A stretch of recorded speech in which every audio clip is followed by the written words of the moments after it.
Entonces, con la clínica, ustedes sospechan en invaginación y pueden solicitar una radiografía. La radiografía simple les puede orientar al examen clínico. Ustedes van a tener una masa palpable en el flanco derecho, que es la zona de invaginación, y radiológicamente pueden observar ustedes una radiopacidad, una mayor radiopacidad a nivel del flanco derecho, y pueden solicitar un contraste, ¿no?, o un enema rectal, y van a ver que el enema ingresa por el intestino, el sigma, el ascendente, el transverso, perdón, el descendente, el transverso, y se queda ahí estancado, no atraviesa más allá, no llegando a dibujar la ampolla rectal. Entonces eso de alguna manera orienta más aún el diagnóstico de la enfermedad de Hirschsprung, y lo que confirma el diagnóstico es una ecografía. Entonces el examen de elección para la invaginación intestinal es la ecografía. Entonces van a tener una imagen en dona. Entonces la imagen en dona o la imagen donus en la ecografía hace diagnóstico o es casi patognomónico, al igual que en la estenosis hipertrófica del píloro. La ecografía con imagen en dona hace diagnóstico de invaginación o insuscepción intestinal. El tratamiento del paciente con invaginación intestinal generalmente no siempre es quirúrgico. Pueden ustedes resolver, ¿no?, con presión, pueden usar presión hidrostática, pueden colocar enemas o soluciones salinas tratando de comprimir y empujar. Vamos a ver el gráfico.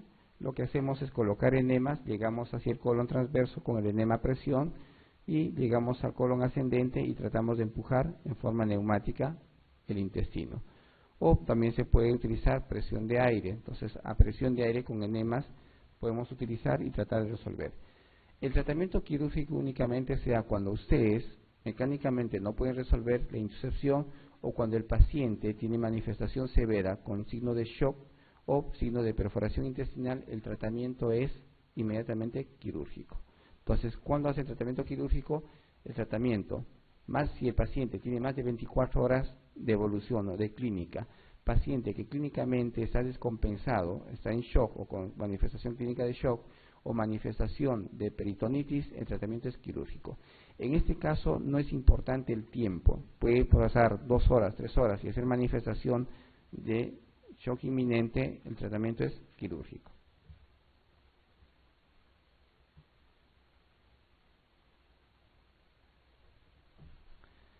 Bien, lactante de 6 meses que estando previamente sano comienza bruscamente con vómitos asociados a episodios de llanto, intenso, palidez y heces en jarabe de grosella. Presenta como diagnóstico más probable gastroenteritis vírica, apendicitis aguda, cólicos del lactante, invaginación intestinal, diarrea secretora. Por lo que hemos mencionado, la edad ya les debe sospechar en todo problema agudo en invaginación, ¿ya? Gastroenteritis vírica no necesariamente está asociado a hematoquesia. Las infecciones virales generalmente no se asocian a disentería. Las infecciones bacterianas son las que están asociadas a disentería. La apendicitis aguda podría haber sangrado, podría manifestar con sangrado de hematoquesia, sí, pero la edad más frecuente es a partir de los 2-3 años. Manifestación de lactante, invaginación. Cólicos de lactante no tienen manifestación como hematoquesia. Invaginación intestinal, la respuesta, y diarrea secretora tampoco se manifiesta con hematoquesia. La invaginación ileocecal es la malformación congénita de la válvula ileocecal. Es una obstrucción intestinal que se presenta habitualmente en la adolescencia. Se diagnostica fundamentalmente mediante una ecografía abdominal. Debe ser tratada quirúrgicamente mediante una laparoscopía. Se presenta clínicamente con dolor abdominal, vómitos y hematomesis. Entonces, la invaginación ileocecal. Recuerden, la más frecuente es la ileocólica, ¿no? Ileocecal. Puede haber también, con menos frecuencia, ilioilial o ilioilial cólica, pero la más frecuente es la ileocecal. Es una malformación congénita de la válvula ileocecal. Es una obstrucción intestinal que se presenta habitualmente en la adolescencia. Se diagnostica fundamentalmente mediante una ecografía abdominal. Debe ser tratada quirúrgicamente mediante una laparoscopía. Se presenta clínicamente con dolor abdominal, vómitos y hematemesis. Entonces vamos, ¿se presenta clínicamente con dolor abdominal? Sí. ¿Hay vómitos? Puede haber, o está asociado también a vómitos. ¿Habrá hematemesis? Hematemesis es el vómito con sangre. Entonces, en la intussuscepción, ¿habrá hematemesis? No. Entonces, lo que hay es hematoquesia. La hematoquesia es el sangrado de vía digestiva baja. Debe ser tratada quirúrgicamente mediante la laparoscopía. Entonces, la intussuscepción, como he mencionado, tiene indicaciones quirúrgicas. Después de 24 horas de haber iniciado el cuadro, si el niño clínicamente está inestable o tiene signos de perforación intestinal. Solo en ese caso ustedes no actúan quirúrgicamente. Si no, el tratamiento de elección es con presión de agua o presión de aire o presión de agua. Con enemas pueden resolver sin ningún problema. El diagnóstico se hace con ecografía. El examen de elección para el diagnóstico es ecográfico. La imagen típica es en dona, recuerden siempre, ¿no? Vamos a esa imagen en dona, hay una imagen acá en dona, ¿sí? Entonces, recuerden, no se olviden, esta imagen está relacionado con invaginación intestinal y también esta imagen podrían observar en la estenosis hipertrófica de píloro, recuerden, ¿ya? Pero obviamente la clínica va a ser totalmente distinta.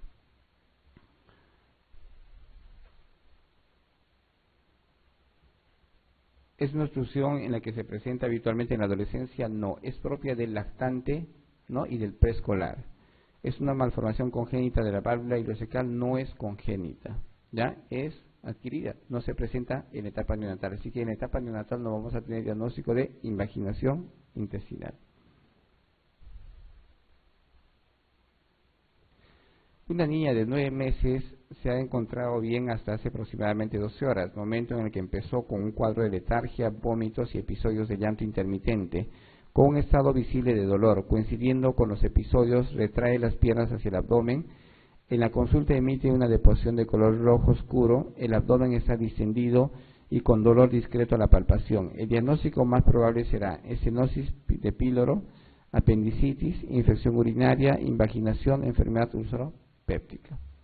Entonces, con todo lo que hemos mencionado, lactante menor de 2 años o 3 años, con cuadro clínico agudo, niño previamente sano y que hace hematoquesia, lo primero que van a pensar es en invaginación. Niña de 2 años, básicamente lo mismo. Ese es con 2 años. Esa es la edad. Lo único que varía es la edad. Niña de 2 años con la misma clínica, ¿no? Del dolor abdominal agudo, con deposiciones oscuras de color rojo oscuro, va a ser invaginación intestinal.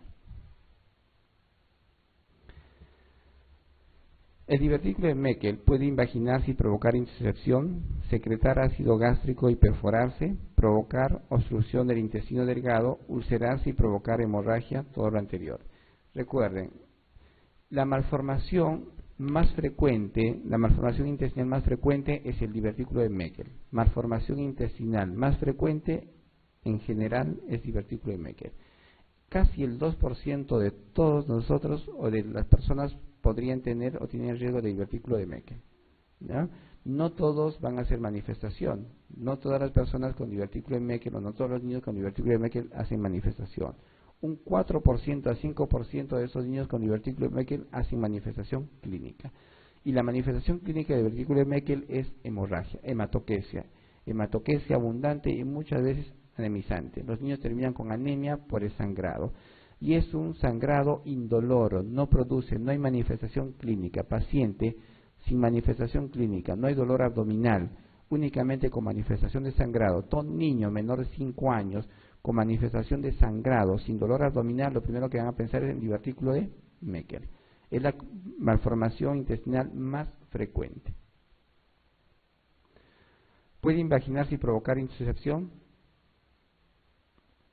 Sí, es la causa, hemos mencionado que es una causa importante de insuscepción, así como la insuscepción, como la divertículo de Meckel, la púrpura de Jeno-Schöllen, las infecciones virales por adenovirus, los pólipos son causas de invaginación intestinal. ¿Sí?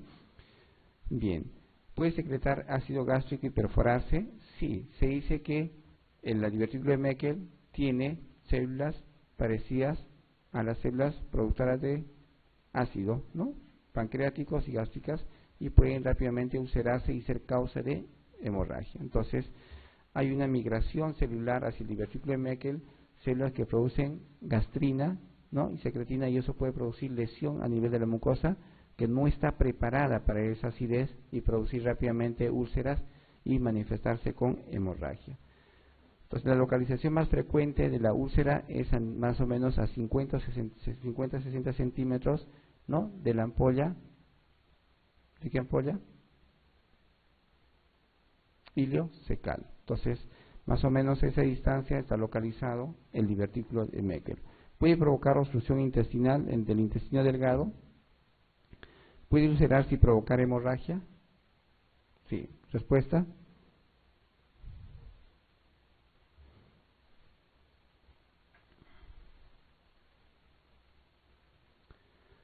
Señale lo incorrecto, perdón, con respecto al divertículo de Meckel.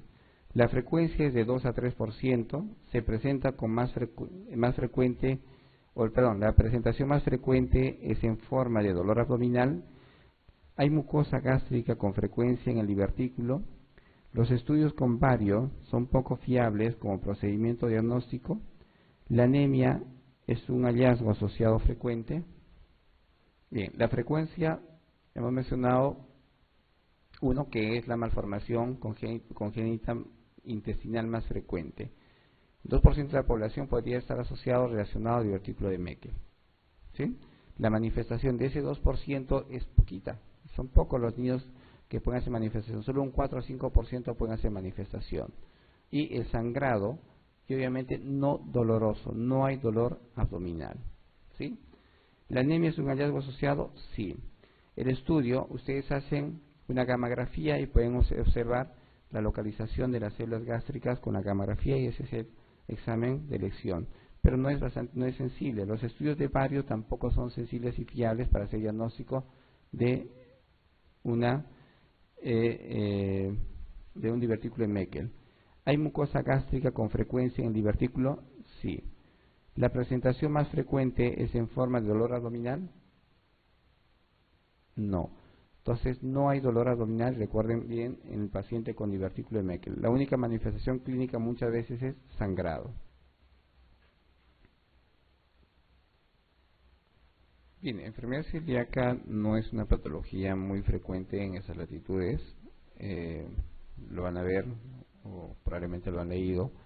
La incidencia es mucho más frecuente en la zona europea, en las zonas asiáticas, pero sí, de alguna manera es bueno considerar y conocer muy bien esa patología, porque debe hacer diagnóstico diferencial de todo tipo de problema malabsortivo.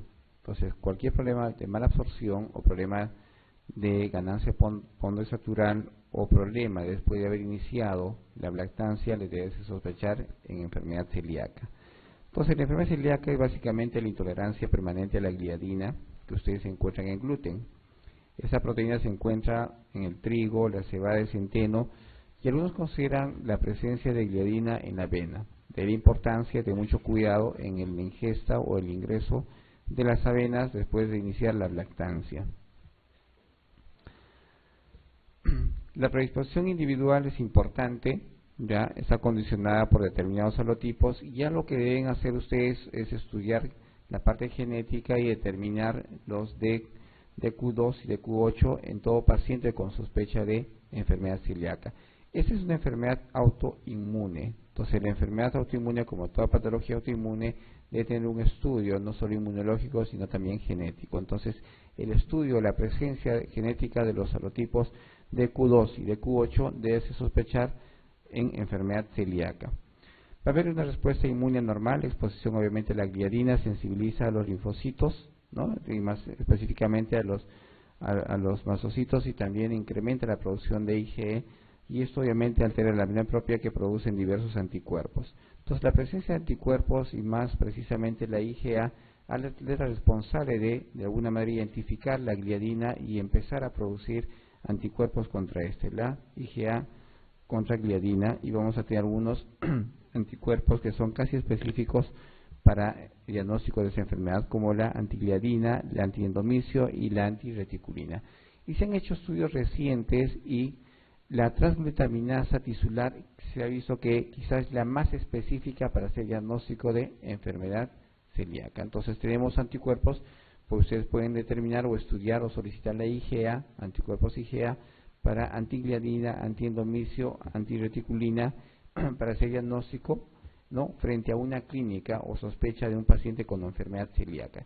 ¿En quiénes sospechamos enfermedad celíaca? En todo paciente que previamente sano, antes de los 6 meses, después de haber iniciado la lactancia, ustedes dentro de la dieta incluyen el gluten y rápidamente, no rápidamente, sino progresivamente va a empezar a tener manifestación clínica de malabsorción.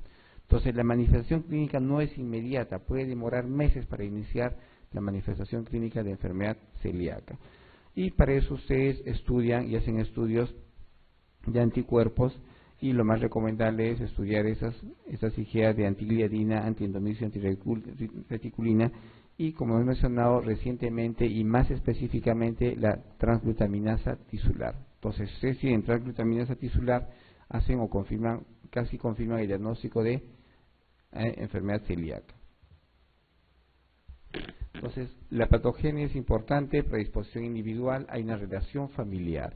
De ahí la importancia de estudiar a todo familiar primario de niño con enfermedad celíaca. Puede haber manifestación celíaca con manifestación clínica mínima. Entonces, todo niño con enfermedad celíaca deben estudiarse parientes cercanos de enfermedad celíaca, hacerle el estudio de anticuerpos y verificar o descartar que esos familiares no tengan. Entonces, hay una predisposición familiar.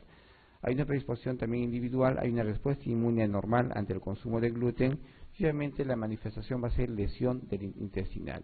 La lesión principal en la enfermedad celíaca es la atrofia intestinal. De ahí, no solo el diagnóstico se hace con anticuerpos como la antigliadina, antiendomicio o la transglutaminasa tisular. Entonces, lo que hace confirma el diagnóstico es la biopsia. Entonces, si ustedes en la biopsia encuentran una mucosa intestinal atrófica, entonces confirman el diagnóstico de enfermedad celíaca.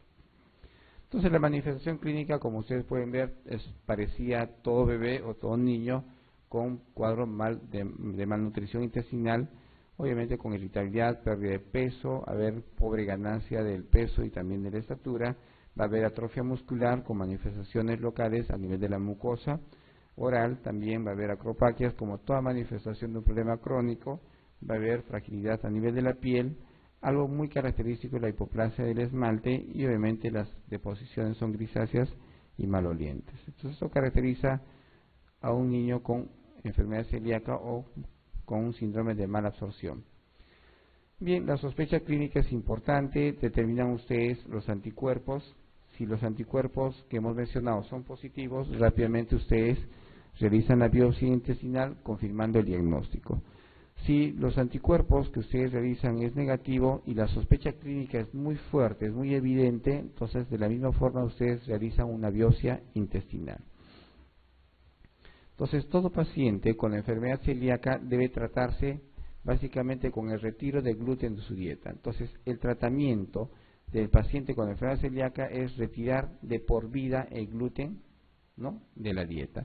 Entonces rápidamente se restablece la mucosa intestinal y lo que ustedes pueden hacer es, si quieren reconfirmar o confirmar el diagnóstico, reintroduciendo nuevamente el gluten, y si hay manifestación clínica o retroceso en la mejoría clínica, ustedes confirman también, otra forma de confirmar el diagnóstico de enfermedad celíaca. Bien, entre las citadas, ¿qué respuesta es falsa con respecto a la enfermedad celíaca del niño? La biopsia intestinal es indispensable para hacer un diagnóstico de certeza. La talla baja es motivo de sospecha de intolerancia al gluten. La positividad de los anticuerpos antiendomicio guarda escasa relación con la actividad de la enfermedad. Puede haber historia familiar de la intolerancia al gluten. Los celíacos no tratados tienen mayor predisposición en la edad adulta de padecer linfoma intestinal.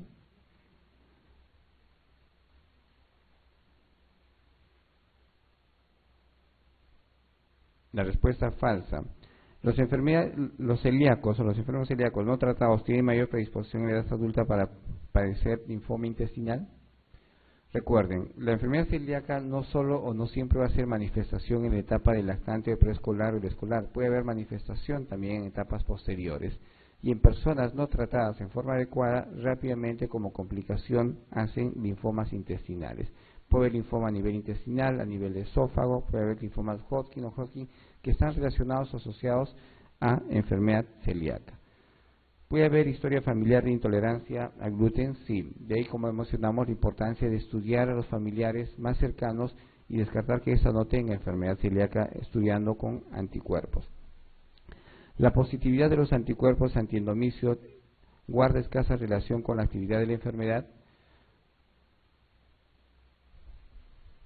Entonces, los exámenes que ustedes realizan, aparte de la clínica, que es importante, son los anticuerpos. Ustedes realizan o solicitan anticuerpos IgA para antigliadina, antiendomicio, antireticulina, y hemos mencionado que lo más específico es la transglutaminasa tisular, ¿no? Entonces, ¿será verdadero o falso? La talla baja es motivo de sospecha de intolerancia al gluten. La biopsia intestinal es indispensable para hacer un diagnóstico de certeza. Entonces, ¿cómo hacemos diagnóstico de certeza? Con biopsia intestinal. Si la clínica es fuerte, los anticuerpos son positivos, el siguiente paso es realizar una biopsia intestinal, ¿no? La talla baja, todo niño con talla baja o con problemas de ganancia pone satural como diagnóstico diferencial de enfermedad celíaca, ¿sí? La positividad de los anticuerpos antiendomicio guarda escasa relación. No. Hemos mencionado que ustedes solicitan anticuerpos como antigliadina, antiendomicio, antireticulina y la transglutaminasa tisular para hacer diagnóstico de enfermedad celíaca.